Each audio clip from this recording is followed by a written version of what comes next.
Hallo und herzlich willkommen hier bei Enthusiamova. Ich bin der Louis und ich finde es total klasse, dass ihr mich auch heute wieder auf meinem YouTube-Kanal besucht.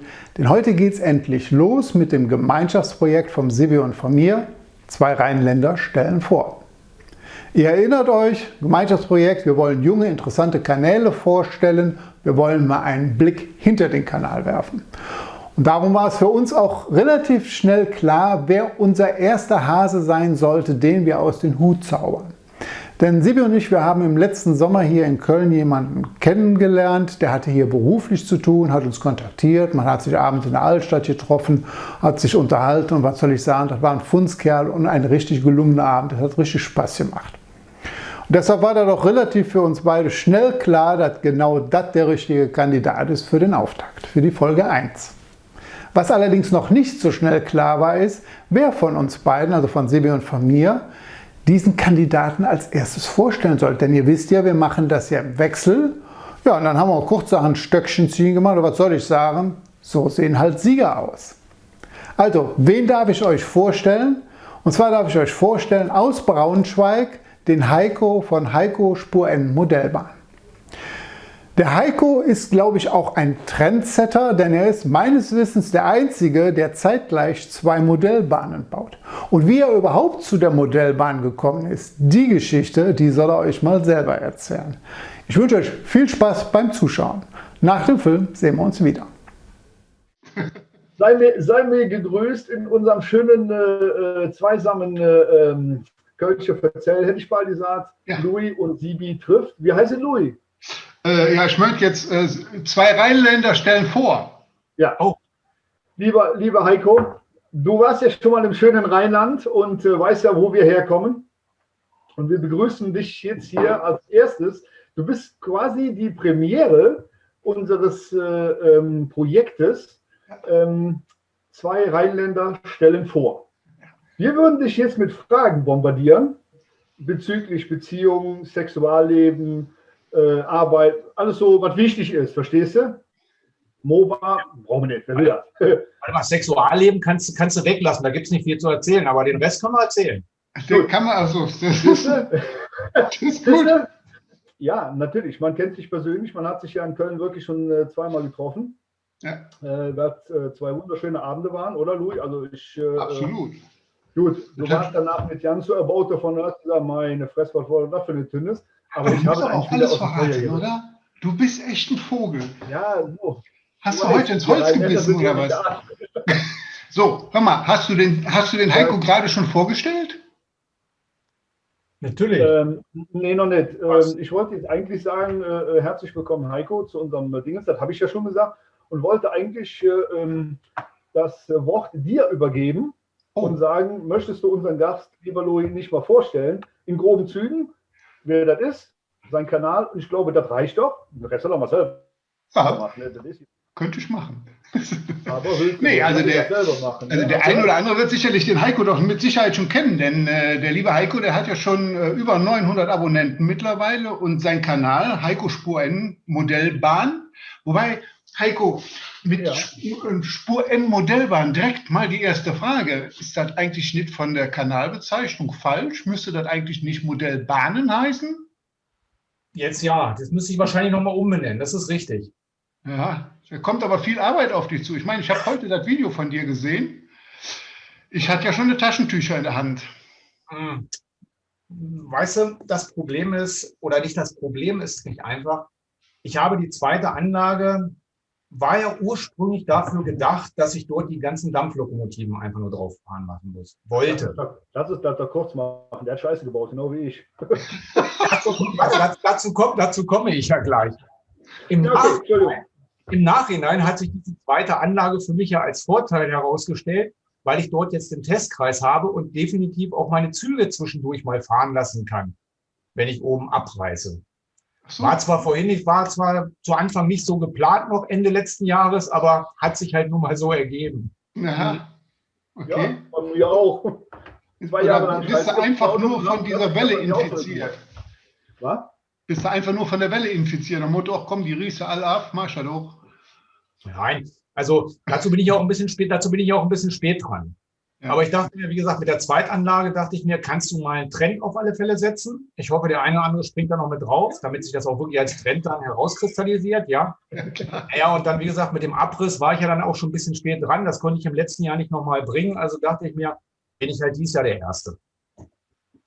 Ja, und ich habe auch schon bei uns in der Community, in der WhatsApp-Gruppe gelesen, es sind da wohl schon wieder einige mit bei, die dabei sind, abzureißen. Ja, ich meine, wir wissen ja alle, dass wir nur abreißen, um bei YouTube wieder neue Filme machen zu können und wieder noch ein paar neue Abonnenten zu schießen.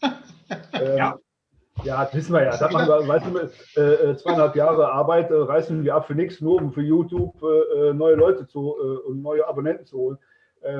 Ja, kann ich nichts zu sagen. Heiko, ich kann das durchaus nachvollziehen. Bei mir ist das ja im Prinzip genauso gewesen. Ich habe ja damals angefangen mit dem Sascha und das weißt du ja alles, die Scheiße kennst du ja all. Und du hast das heute echt auf den Punkt gebracht mit deinem Video und hast gesagt, du hast dich mehr so dem Digitalen zugewandt, dem Train-Controller zugewandt, dann hast du hier noch was und da noch was. Ja, das war bei mir nicht anders. Das bin ich ganz ehrlich, das war bei mir echt nicht anders. Und ja, und dann machst du Fehler. Da willst du weiterkommen und denkst, boah geil, guck mal hier, was ich schon alles gemacht habe. Ich meine, die Bahn war ja vom Legen der Schienen fertig. Und da kann ich natürlich manche Kommentare verstehen, wenn die sagen, oh ja, aber also Leute, ernsthaft, also so doof kann doch keiner sein, dass du jetzt oder irgendeine abreißt, genau wie der Louis, ja, der hat die Bahn abgerissen, hat gesagt, ja, also das sind, ich meine, bei mir ist ja noch ein neues Zimmer dabei gekommen, was ja bei dir auch nochmal zusätzlich ist, ne? Ja, wobei das Zimmer ist halt die zweite Modellbahn, wie gesagt, für die Dampflokomotiven. Die lasse ich jetzt mal einfach mal außen vor. Also bei der ersten Modellbahn, und genau das ist der Grund, weil du sagtest, ich persönlich, ich komme ja so ein bisschen aus dem Bereich, ich hatte ja auch schon mal eine Modelleisenbahn. Hier in dem Zimmer, wo ich jetzt hier das Arbeitszimmer habe, das war ja früher mein Kinderzimmer und war auch so geplant. Naja, gut, okay, dann sollte es sich ja Nachwuchs einstellen, was da nicht passiert ist. Und ich habe die alte Anlage abgerissen. Das war noch ganz natürlich analog, ist 20 Jahre her. Und im analogen Sektor achtest du natürlich auf völlig andere Dinge. Und klar, heutzutage, die Leute sagen dir immer digital, alles so schön einfach und ach, hast du nicht gesehen? Pustekuchen was. Digital ist eigentlich sehr viel anfälliger, störungsanfälliger als analog. Und vor 20 Jahren, wie hast du einen Unterbau gemacht? Ja, so wie ich das jetzt auch gemacht habe. Dachlatten zusammengeschraubt, so auf gut Deutsch, geguckt, dass das halbwegs im Waage ist. Ja, Sperrholz draufgelegt, nach Möglichkeit ein bisschen dick, so wie es passt, und dann ist gut. Hier von wegen, so wie bei Louis, mit Dämmung experimentieren, das hast du vor 20 Jahren halt nicht gemacht. Und genauso habe ich natürlich jetzt... Den Louis auch nicht, da mussten wir ja noch reden. Aber genauso war das jetzt oben bei dieser Anlage. Ja, ich habe die Videos gesehen von dir, von Sascha, von Michael und so weiter. Und ja, du hast halt dieses Kribbeln in den Fingern gehabt, du wolltest jetzt unbedingt anfangen, du wolltest eine Anlage bauen und du denkst nicht an diesen Unterbau. Dieser Unterbau, der dir die nächsten 10, 20, 30 Jahre einfach die Basis für deine Anlage sein wird. Ja, das merke ich jetzt halt, wie gesagt, nach 2, 3 Jahren, wo ich jetzt halt die Anlage habe oder zumindest dort oben angefangen habe, merkst du jetzt schon, Gott, was hast du dort für eine Scheiße dir einfach zurechtgebaut? Ja, hier hast du mal 2 Millimeter Differenzen, Höhendifferenzen. Egal, das passt schon. Noch eine Schraube mehr rein und das funktioniert schon.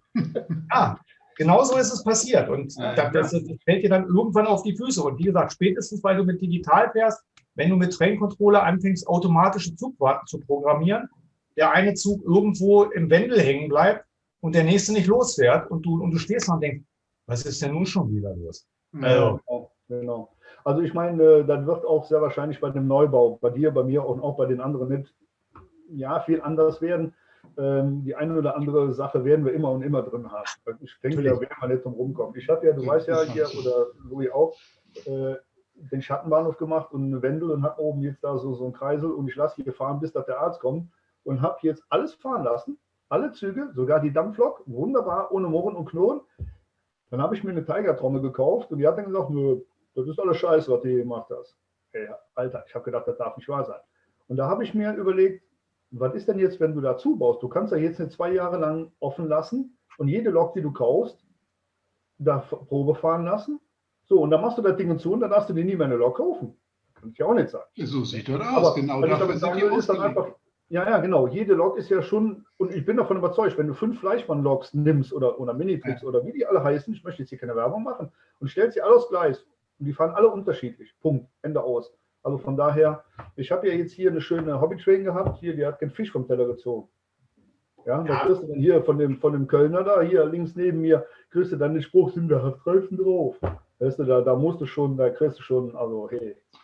Ja, aber das ist aber auch, das hast du aber auch, das wirst du auch immer wieder das Problem haben mit neuen Loks, natürlich. Und wenn es halt, wie gesagt, nur die Zugkraft ist oder sonst irgendwas. Ich meine, du hast es ja auch mitbekommen mit den 3 Dampflokomotiven, die ich habe. Ja. Diese eine Dampflokomotive, das ist ja diese analoge aus diesem Gambrinus-Zuggerät von Fleischmann. Mhm. Die zieht mir 6 lange TEE-Waggons, zieht die mir ohne Probleme, hat die mir den Wendel raufgezogen, ohne zu murren. So, jetzt habe ich mir 2 neue, funkelnagelneue Fleischmann-Loks, die mit Sound gekauft.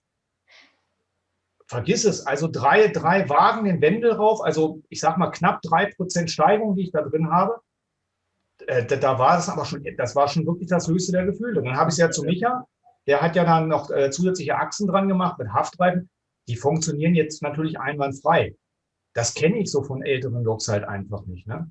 Ja, hättest du das 385 sollen. Eine 185 von Fleischmann, die ich drauf habe, die fährt wunderprächtig, selbst über meine Problemstellen. Wirklich ohne zu zucken. 2 neue Fleischmann-Loks, die sind nur am Rumzucken und machen und tun. Da musst du diese Kontaktbleche nochmal richtig an den Motor dran, an diese Motorkohlenabdeckungen da dran, richtig pressen. Ich habe sie jetzt schon dran gelötet, damit der Kontakt überhaupt zustande kommt, damit die ordentliche Fahreigenschaften hat. Also, da haben wir ja, wie gesagt, also Qualität der heutigen Loks, zumindest was Fleischmann so angeht, ja, also gut. da hast du so eine Streuung. Du hast die Kohlen angelötet? Nein, diese Kontaktbleche an diese Kohlenhalter. Ach so, ja, okay. Jetzt bin ich jetzt. Ja, pass auf, du hast ja diese älteren Fleischmann-Motoren, die haben ja auch die Kohlen an den Seiten, aber die Kontaktbleche kommen von oben. Von oben, ja. Dran. Oder beziehungsweise dann so an den Seiten. Also praktisch, wenn du den Motorblock, ja, ich habe jetzt hier leider nichts da. Alles gut. Und teilweise die neuen Loks, die haben dann diese Platine oben sitzen und diese Kontaktbügel gehen an der Seite runter und gehen an den Seiten dran. Also wo du das Gehäuse dann praktisch auch zusammendrücken kannst. Und genau das Problem hatte ich. Die Lok hat irgendwelche Aussetzer gehabt, bis ans Gehäuse dran, hast das so ein bisschen zusammengedrückt, sind diese Plättchen wieder an diese Kontaktbleche gekommen, Lok fuhr. Also da hast du echt, und dann habe ich jetzt diesen 993er von Fleischmann, die sie jetzt auf den Markt bringen oder gebracht haben, die laufen einwandfrei. Bei denen hast du das Problem nicht. Also, wie gesagt, das ist eine Streuung, die da drin haben, egal wer auch immer, Fleischmann oder sonst irgendwas. Das ist Wahnsinn. Ja, und dann so viel Geld dafür. Jetzt wiegen wir aber hier echt vom Thema weg. Weil wir sind. Hast du deinen Kanal vorgestellt? Ich weiß jetzt gar nicht. Ich hatte ja nur gesagt, das ist der Heiko Spur N Modellwagen, ja, aber gesagt hat er nichts. Wie gesagt, also wir werden den natürlich unten drunter verlinken und sehr schön aufgemachter Kanal, kann man nicht anders sagen. Heiko, ein dufter Typ, also wie gesagt, Louis und ich, wir durften ihn kennenlernen in Köln. Wir haben sehr, sehr viel Spaß gehabt. Ja, kann man nicht anders sagen, oder Heiko? Ja, ich fand's Bombe. Bombe. Ja, wo geht denn jetzt deine Reise so hin? Du hast also jetzt vor, deine Bahn im Büro zu machen. Spur N. Eine. Und dann wirst du oben abreißen und wirst dann was Neues bauen. Erzähl ein bisschen was darüber, so kurz. 14, 15 Sätze. 15 Sätze. Ja gut, dann pass auf, dann lass mich mal einfach damit mal anfangen. Also, Punkt 1, also wie gesagt, der Abriss wird natürlich erfolgen. Natürlich erst, nachdem ich noch weitere Zugfahrten extra für dich gefilmt haben werde. Ja. Damit du auch siehst, dass ich nicht nur Personenzüge habe, sondern auch einiges an Güterzügen. Oh, er hat meinen Kommentar gelesen. Ja, natürlich. Also das wird auf alle Fälle kommen und dann werde ich natürlich langsam anfangen, die Anlage da oben nicht abzureißen. Das hört sich auch ein bisschen blöd an, weil Abriss hört sich eigentlich auch für mich ein bisschen gewalttätig an. Und ich bin ja eigentlich ein sehr friedliebender Mensch. Also von daher, ich werde also die Anlage demontieren, abbauen. Die Gleise, die sind eh nur geschraubt. Also von daher, denke ich mal, dass ich vieles noch heile runter von der Platte bekommen werde. Allerdings werde ich auch dieses Fleischmann-Piccolo-Gleis mit Bettung nicht mehr verwenden. Also das passt nicht zu meinem Konzept mit meinem Bau und so weiter. Das ist das, was ich herausgefunden habe. Also dieses ganze Gleis ohne Bettung, ob nun Minitricks oder sowas, ist auf alle Fälle besser zu verarbeiten. Ja, das stimmt. So, ja, wie die Anlage da oben aufbauen wird, kann ich dir sagen. Also die wird nicht sehr viel von der Größe her, habe ich nicht sehr viele Möglichkeiten. Das heißt, die linke Anlage, also es wird wieder eine U-Form sein. Die linke Anlagenseite, ich habe das vorhin schon mal ausgemessen oder beziehungsweise habe das auch schon mal in der WhatsApp-Gruppe gepostet, wird eine Länge haben, Außenkante von 5,40 Meter. 85 ist breit. Dann hast du halt diesen U-Teil vorne, der hat dann nochmal eine Länge von 3,20 Meter und 80 breit. Und dann den rechten Teil, da wo jetzt auch die Erweiterung dran ist, das sind dann 8,40 Meter und auf 90 Tiefe. Also, ja, also es ist wirklich eine Menge, was du dort hast. Und genau,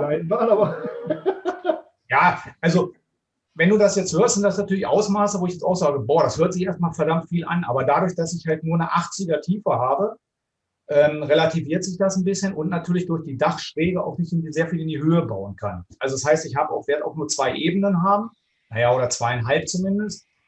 Und von daher, also ich komme auf eine Grundfläche, glaube ich, von 14,71 Quadratmeter, wenn ich das richtig ausgerechnet habe.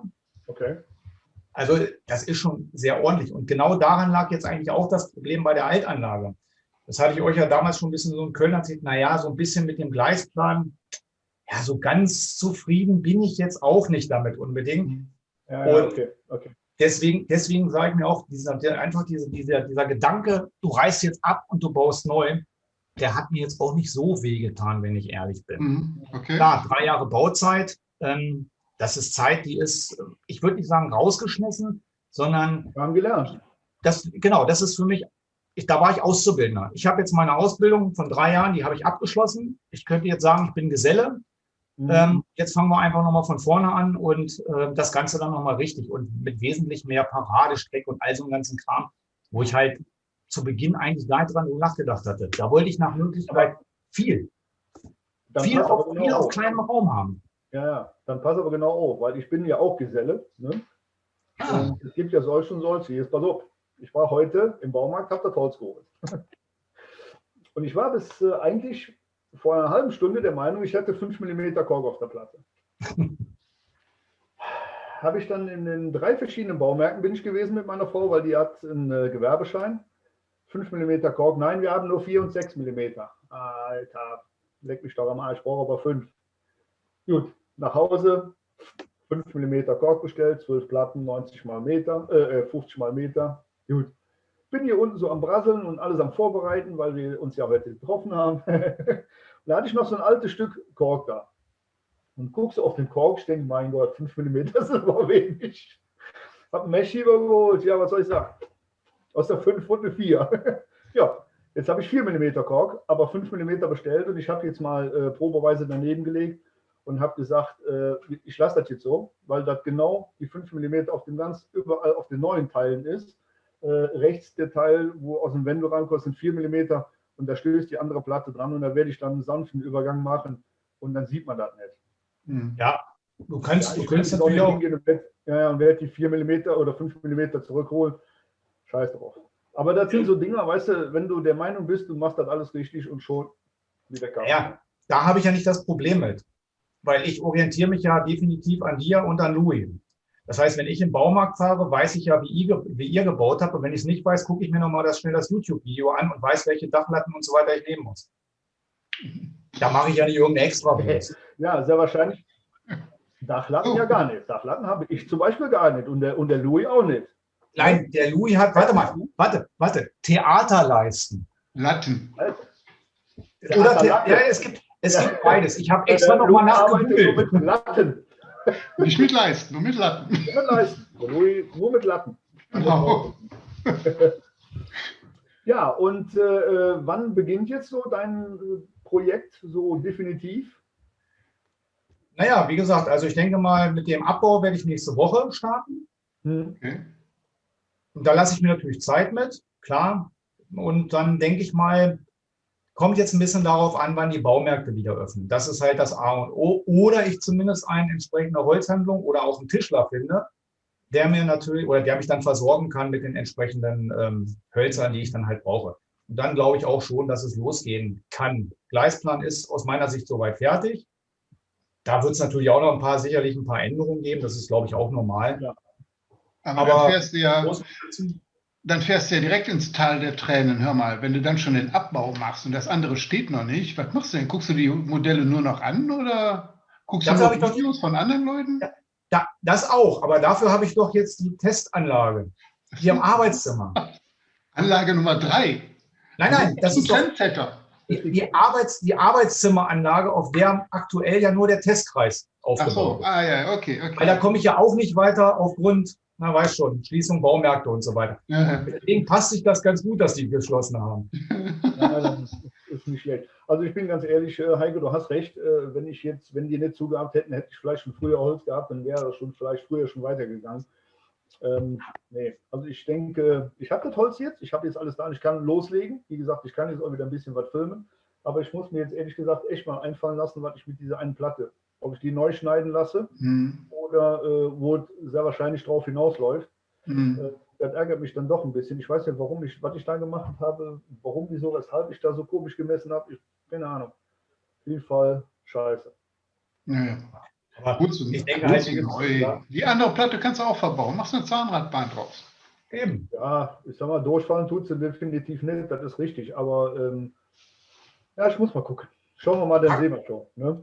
Pack sie auf alle Fälle zur Seite. Du weißt nie, ob noch irgendwann mal eine Erweiterung angeplant ist oder angedacht ist. Ja, kann ich hier nicht. Es sei denn, ich stelle den Schreibtisch, wo ich jetzt hier gerade sitze, wenn alles fertig ist, hinten vors Fenster, das würde auch gehen, ja. Dann habe ich hier noch mal eine Ecke, gute 1,30 m mal 90 oder 80, je nachdem, was ich da habe.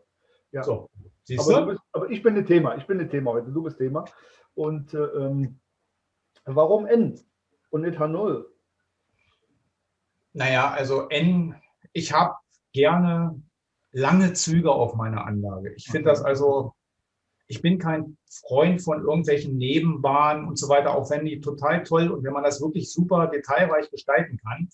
Aber ich bin halt ein Freund davon, also ich mag halt lieber ich sage jetzt mal einen 8-teiligen oder einen 7-teiligen ICE über meine Strecke fahren lassen. Und selbst das in der Größenordnung mit H0 zu realisieren, ist unheimlich schwer. Also die Überlegung war tatsächlich, oben auf dem Dachboden auch auf H0 vielleicht zu gehen. Aber wenn ich dann gucke, dass du tatsächlich mit einem, ich sage jetzt einfach mal mit einer V100 oder sowas und 3 Silberlingen dran, dann hast du schon mal in etwa eine Zuglänge, glaube ich, von 1,40 Meter oder sowas. So in etwa. Und das Ganze dann in so einem Bahnhofsbereich, ja, dann kannst du dir vorstellen. Also ja, du kannst wirklich Nebenbahn, kannst du damit super bauen, aber ja, und dann, wie willst du auch Radien hinbekommen? Auf 80, 90 Zentimeter in H0 bekommst du keinen vernünftigen Radius hin. Also das stimmt. Und von daher ist halt Spur N für mich eigentlich gar nicht. Wie bist du denn überhaupt zu dem Thema Modellbahn gekommen? Wie ich überhaupt das ist jetzt ein ganz interessantes Thema. Also wie gesagt, warte mal, mir fällt gerade noch ein. Du sagtest eben Kinderzimmer. Ja. Jetzt denkt der Rheinländer wieder weiter. So, was hast du mit deinen Eltern gemacht? Hast du die rausgeworfen, hast du eine Frau reingeholt und hast gesagt, Heide Witzka? Nein, wir haben vor jetzt etwas über 20 Jahren haben wir neu gebaut. So, in unserer Bauplanung, ich sage explizit in unserer Bauplanung, nicht in unserer Zukunftsplanung, haben wir 2 Kinderzimmer hier mit eingeplant gehabt. So, ein Kinderzimmer war als Gästezimmer so ein bisschen, sage ich mal, auch gedacht, falls mal jemand zu Besuch kommt, dort übernachten kann, etc. Ach hier, Louis, hast du gehört? Ja, kein Ding. Ja, und das, wie gesagt, das zweite dann halt tatsächlich dann mal, falls mal irgendwas Kinderzimmer oder Kindmäßiges dann unterwegs sein sollte, haben wir dann halt dieses Kinderzimmer. Naja, also das mit der Kinderplanung haben wir dann irgendwann mal abgeschlossen und der Raum war dann halt da. Und deswegen sage ich Kinderzimmer. Bevor halt, wie gesagt, diese Sache mit Kind hat halt nicht so funktioniert, wie es sollte, hatte ich diesen Raum dann halt hier genutzt, da wo ich jetzt mein Arbeitszimmer habe, hatte den halt genutzt und hatte dort schon mal, wie gesagt, analog eine Spur N-Bahn aufgebaut, weil Eisenbahn hat mich eigentlich schon seit jeher fasziniert. Und hier hatte ich allerdings nicht ganz so viel Platz. Und deswegen habe ich dann halt auch Spur N mir einfach, ja, damals analog Startset geholt und so weiter und so fort und habe da ein bisschen rumgebastelt. Naja, dann habe ich die Anlage halt irgendwann mal abgebaut und dann war auch ungefähr, weiß ich nicht, 10, 15 Jahre lang Ruhe. Und jetzt kommt eigentlich das Interessante an der ganze, glaube ich, Geschichte, wie ich dann zu dieser Sache gekommen bin. Und zwar habe ich dann irgendwann mal auf dem Dachboden den Platz einfach gesehen. der dann nur eigentlich auch unnütz war, und Kartons mit Dekoartikeln und so weiter und so fort. Habe da mal ein bisschen ausgemistet alles und habe einfach gesehen, was ich dort für Platz habe, wo ich eigentlich irgendwas mega Hobbymäßiges machen könnte. So, dann habe ich halt angefangen und habe mir eine Carrera-Bahn gekauft. Ein Startset. Habe dort angefangen, also auch ein Grundgestell zu bauen und so weiter und eine Carrera-Bahn zu bauen. Habe dann aber auch festgestellt, Maßstab 1:32 war das. Oder ist das? Ich glaube, da gibt es auch 2 Maßstäbe von 1:32. Ja. Naja, ich hätte auch so im Kreis bauen müssen und rum und hat mir dann irgendwann nicht mehr so gefallen. Also, naja, Carrera-Bahn ist dann wohl doch nicht so mein Ding. Zumal das ja auf dem Dachboden ist. Ich muss so eine Dachbodentreppe hoch und sich da oben hinzusetzen mit einer Kiste Bier und immer nur auf dem Drücker ist dann auch irgendwann langweilig. Ja, jetzt hast du recht. Ich meine, ja, gut, wenn die Kiste Bier alle ist, wird es ganz interessant. Okay, dann wird es auch spaßig. Ja. Sehr gut. Naja, und irgendwann kam dann eigentlich meine Nichte mal ins Spiel und sagte, oh, sie hätte da von einem Bekannten irgendwie was oder Verwandten von ihrem damaligen Lebensgefährten eine, ja, wie soll ich sagen, eine Eisenbahn vererbt bekommen. Aber der Junge, also von meiner Nichte, der Kleine, der hat null Interesse an dieser Eisenbahn und die hätten auch gar keinen Platz, das irgendwann aufzuholen. Ob ich damit daran Interesse habe? Naja, ich sage, ja, warum auch nicht? So, bin dann also hingefahren, habe mir den ganzen Kram angeguckt, habe gesagt, oh, das ist aber super, das sieht sehr gut aus. Habt ihr das also dann entsprechend abgekauft, plus meine Carrera-Bahn noch entsprechend mit abgegeben. Damit konnte der Kleine nämlich was anfangen. Ah, okay. Und so haben wir so quasi ein bisschen getauscht und ich habe ein bisschen was drauf. Das Ganze war allerdings analog. Und dann kam halt, wie gesagt, mein YouTube ins Spiel und beziehungsweise der Kanal von Sascha, von dir und auch Michael. Und ja, dann habe ich halt überlegt, digital, boah, was für Möglichkeiten hast du hier alles? Und Train Controller. Also das war eigentlich genau das, wovon ich immer geträumt habe, so per PC einen Züge steuern zu können und so weiter. Also habe ich kurzerhand einen großen Teil dieser ganzen Eisenbahnartikel wieder verkauft und habe mir ein digitales Startset gekauft von Fleischmann. So, und damit kann man jetzt sagen, nahm das Unheil seinen Lauf. Ja. Es folgte dann noch, wie gesagt, diverse andere Sachen und so weiter. Die Planung, die dann ursprünglich mal von einer kleineren Anlage war, wurde immer größer bei den Dimensionen, bis zu den Dimensionen, wo ich jetzt halt angekommen bin. Ja. Also das war, wie gesagt, so sehr geil. Echt sehr interessant, ja.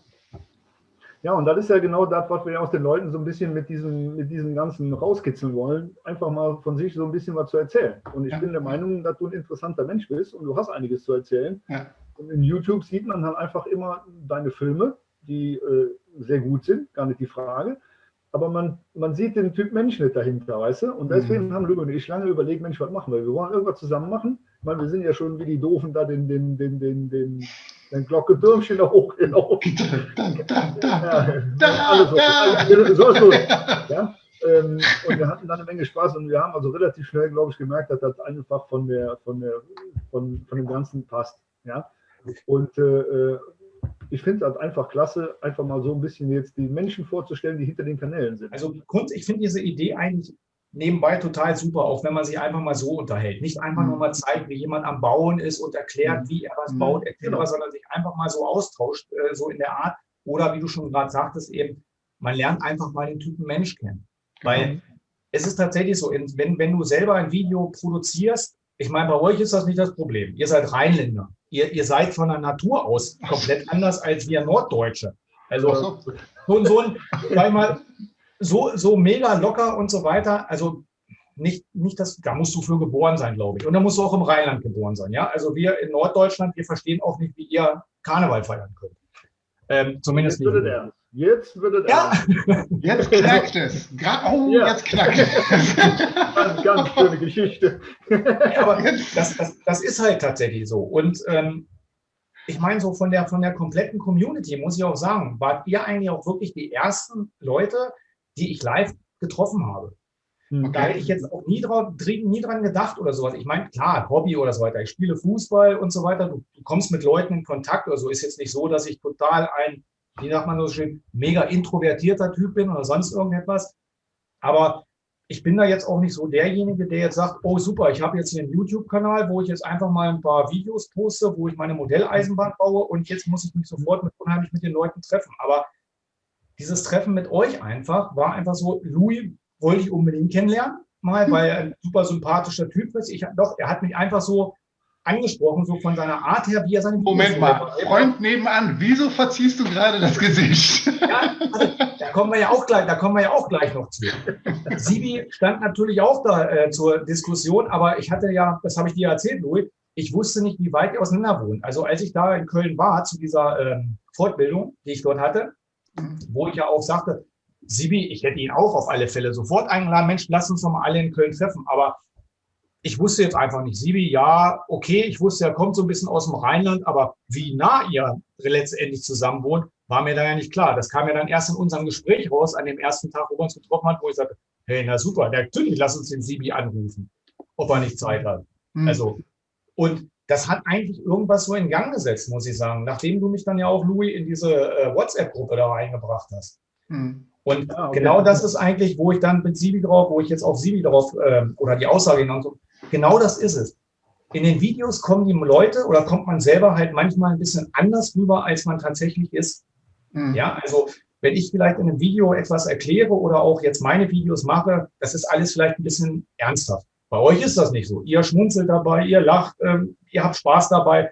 Ich habe auch Spaß bei meinen Videos. Du hast ja auch Spaß. Es ist ja nicht so, dass ich bringe das halt als Norddeutscher, sage ich mal, habe ich nicht das Temperament einfach dafür, das so locker und easy rüberzubringen. Aber wenn du diese Leute einfach tatsächlich mal triffst, wie jetzt zum Beispiel Holger, der, glaube ich, Richtung Bremen da hinten rauskommt, ist ja noch Norddeutscher, als ich es bin, dann lernst du diesen Typen komplett anders auf eine komplett anderen Art und Weise kennen. Und das macht, glaube ich, unheimlich viel aus, diese Leute tatsächlich auch mal so kennenzulernen, wie sie tatsächlich sind. Und du siehst, die sind komplett anders. Die sind total cool drauf, die Leute. Also das sind jetzt nicht irgendwelche verknöcherten Modellbahner, die nur an ihren Modellen rumschrauben und die Dinger hier blank polieren oder was auch immer, was man ja manchmal von uns Modellbahnern so glaubt, wie wir so sind oder sein oder sind. Nein, das sind Typen, die wirklich gerne mal auch mal 4, 5, 6 Bier trinken, dummes Zeug quatschen, nicht nur über Modellbahn, sondern halt auch über Gott und die Welt. Und das kommt nie in den Videos, glaube ich, einfach so rüber. Was ist denn, warum machst du denn YouTube? Warum betreibst du den Kanal? Ich habe einfach Spaß daran, das den Leuten letztendlich zu zeigen, was ich baue. Ich finde es auch total toll, wenn ich Feedback von den Leuten bekomme. Also das ist mir unheimlich wichtig. Ich finde es also, ja, natürlich, ich meine, jeder von uns hat Lob gerne. Also das heißt, wenn mir irgendjemand sagt, Mensch, das ist toll, wie du das machst, oder irgendwas, das ist toll, gar keine Frage. Das sind diese Streicheleinheiten, die man braucht, dass man was gut gemacht hat.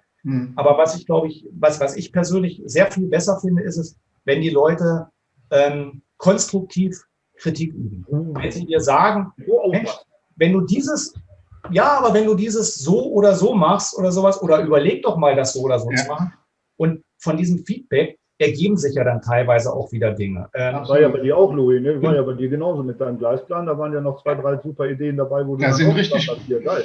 Ja, absolut. Da sind ein paar richtige und die werde ich auch übernehmen. Also da sind richtig klasse Ideen dabei. Da kommst du halt, du bist halt in deinem Muster da gerade drin und denkst da halt nicht dran. Manchmal sind die Dinge halt auch einfach. Aber manchmal steckt Erfahrung dahinter, die ich selber noch nicht habe. Dann kriegst du halt einen Tipp, wie du zum Beispiel mit der Umfahrung von einem Wendel oder so. Da wäre ich ja im Leben nie so drauf gekommen. Ja? Aber es gibt auch viele, wo ich sage, hör mal, da so diese Nebenstrecken, bau doch da noch so einen zweiten Schattenbahnhof ein, damit du ein bisschen Spiel reinkriegst. Ja, der Platz ist da. Finde ich total klasse. Und das ist genau das, was der Heiko auch sagt. Das ist klar, Streicheleinheiten ist toll. Aber diese konstruktiven Vorschläge, die dann zu deinem, was du da baust, noch kommen, die sind Gold wert. Richtig. Ja, definitiv. Das ist ganz klar. Und genau da finde ich einfach auch, genau das bekommst du halt über YouTube. Ja, also du hast halt die Plattform, deine Anlagen, deine Ideen zu zeigen, bekommst das Feedback von den Leuten, die deine Videos sehen, oder halt, wie gesagt, diese Verbesserungsvorschläge und kannst sie dann einbringen. Wie willst du das machen, wenn du halt tatsächlich, es sei denn, du bist vielleicht in einem Modellbahnclub oder sonst irgendwas, dann kannst du es natürlich auch dort machen. Aber ich finde, für mich persönlich ist da YouTube einfach besser, weil ich bin jetzt auch nicht derjenige, der sich in so einen Modellbahnclub dort einbringen möchte und sagen möchte, du hast Verpflichtungen. Ja. Für mich wäre das auch ein Stück weit Verpflichtung, zu irgendwelchen Modellbahntreffen zu gehen und so weiter, diesen Kontakt mit diesen Leuten zu pflegen. YouTube ist da für mich wesentlich einfacher. Klar, ich kann mit euch hier kommunizieren, halt über YouTube. Wir können über WhatsApp kommunizieren, etc. Aber es zwingt mich keiner, das einmal die Woche zu machen oder wie oder was auch immer. Das entscheide ich selbst oder ihr entscheidet, wenn ihr mich kontaktieren wollt, wann ihr das macht. Ja. Finde ich sehr viel besser, so etwas. Ja, das stimmt. Was sagt denn deine Frau dazu, zu dem Hobby? Ich meine, wir wissen alle, wir sehen unsere Frauen abends nach der Arbeit und dann verschwinden wir in unser Modellbahnzimmer und sind verschüttet. Aber was sagt Familie so dazu? Ja, also meine Frau akzeptiert es einfach, so muss ich es einfach mal klipp und klar sagen. Sie unterstützt mich da jetzt nicht, indem sie irgendwie wie bei Michael oder sowas da an der Modellbahn mithilft oder so. Ist halt nicht so ihr Thema. Aber sie sagt einfach, ist okay, mach. Ich meine, besser als in eine Kneipe zu gehen, wir meisten kennen das, ja, dann hau dein Geld meinetwegen da rein. Ist egal. Aber das ist natürlich dann der andere Grund, wie du schon sagtest, wir verschwinden dann teilweise an der Modellbahn. Die Zeit verrinnt dann natürlich auch. Man sagt sich dann immer selbst mal, naja, ich gehe jetzt mal ein halbes Stündchen basteln und ehe man sich versieht, ist man 3-4 Stunden weg gewesen. Ne? Also von daher denke ich mir einfach auch, brauchen wir über das Thema Sexualleben dann nicht weiter zu sprechen. Nö. Ach so, jetzt will er doch drüber sprechen, merkst du? Bitte kein Zwang an. Aber ich bin immer für Neuigkeiten, für News oder was zu haben. Also von daher bin da offen. Als Rheinländer bist du relativ offen. Aber man könnte natürlich jetzt auch das eine versuchen mit dem anderen zu kombinieren, also Modelleisenbahn plus, sage ich jetzt einfach mal, dieses Familienleben. Problem ist, bei mir geht es halt nicht. Weil jetzt habe ich da kommt jetzt wieder Louis ins Spiel mit seinen Theaterlatten. Okay. Ja, die halten ja viel aus. Ja, genau. Schön, dass du es im Plural gesagt hast. Ich finde es klasse. Sehr gut, sehr gut. Ja, ich wusste gar nicht, dass die so preisgünstig sind, Louis. Also die sind ja wirklich preisgünstig. Ich habe mal geschaut, wir hatten uns ja über die Stempel bei dir mal unterhalten und dann bin ich auch mal im Baumarkt gegangen. Das passte von mir halt vom Maß nicht, weil das wäre bei mir hier dann noch höher gewesen und dann bin ich halt zu dem Holzhändler gefahren und der hatte mir dann, ich sagte, dann und das habe ich vor, was hast du denn? Ich kannte die nicht, ich kannte die wirklich nicht. Und es war Bombe, ne? Also der sagte zu mir, machst du die Belastung so, die sind 60 auf 40, nimmst du die Belastung halt, dass du eben auf die 60 drauf drückst, ne? So. Ja. Und ich habe mich ja draufgestellt, klar, jedes Holz biegt ein bisschen, aber ich war schon überrascht. Mir ging ein bisschen der Stift dabei in der Motto, jetzt hast du gerade aufgebaut, wenn es jetzt Knack macht, dann war es das. Aber es hat gehalten. Ich wollte jetzt nicht springen, aber es hat gehalten. War alles cool. Und die Latten sind Bombe und absolut preiswert. Also wenn ich bei mir auf der Anlage stehen würde, was durchaus geht, wenn ich bei mir auf der Anlage stehen würde, was durchaus geht, und würde aber springen, weil das schafft das MDF nicht, dann wäre ich da zwei Riesenseen mitten auf der Platte. Ja. Das ist halt einfach. Wenn du einen Wunsch hättest, Heiko, was so Modellbahn oder vielleicht auch jetzt hier diesen Kanal angeht, oder beziehungsweise das Programm, was wir jetzt hier machen, was würdest du dir wünschen oder welchen Tipp würdest du uns mit auf den Weg geben? Einen Wunsch hätte ich auf jeden Fall. Cool. Also den Wunsch hätte ich definitiv an euch beide. Also das ist auf jeden Fall. Also da hätte ich sogar mehrere Wünsche, wenn ich ehrlich bin. Also dann mal los. Was dieses Projekt von euch angeht, finde ich es erstmal super. Also davon mal abgesehen. Aber es passt. Also ihr beide, das ist, und das meine ich jetzt nicht im negativen Sinne, wohlgemerkt, Waldorf und Stettler. Ja, also das meine ich wirklich positiv. Der Gedanke kam uns auch schon mal. Guck mal nach links, Louis. Guck mal nach links, Louis. Wie gesagt, ist ein tolles Format. Ihr beide, also wenn ihr die Leute letztendlich nicht dazu bringt, locker zu werden, dann wollen es die Leute auch nicht. Das muss man doch so klipp und klar sagen. Also, weil, wie gesagt, wenn Waldorf und Stettler das nicht schaffen, also das wäre mal Wunsch Nummer 1. Oder beziehungsweise anders. Daran schließe ich einfach mal den Wunsch Nummer 1 an. Bleibt mal einfach so, wie ihr seid. Und vor allem auch YouTube lange schön treu bleiben. Also, das wäre auf alle Fälle ein Wunsch von mir. Dann hätte ich noch einen weiteren Wunsch. Der geht natürlich jetzt dann getrennt an euch beide. dass wir uns endlich mal wieder dann treffen und mal wieder das ein oder andere vernünftige Bier zu uns nehmen. Ja, so. Und nicht so ein kleines Es knackt schon wieder, es knackt schon wieder. Ja, also ich habe jetzt gerade mitgekriegt, dass Zimmerfrei war ja auch immer mal eine schöne Fernsehserie, ne? Zimmerfrei im WDR. Na guck, da können wir sogar getrennt voneinander schlafen, Leute. Ne? Ja. Nichts mit Löffelchen oder so. Also von daher, Leute. Mit Gäbelchen. Dass man ja zum Beispiel die Kurve andersrum fährt und einfach mal zu dir hochkommt. Also von daher, gar nicht das Thema. Ja?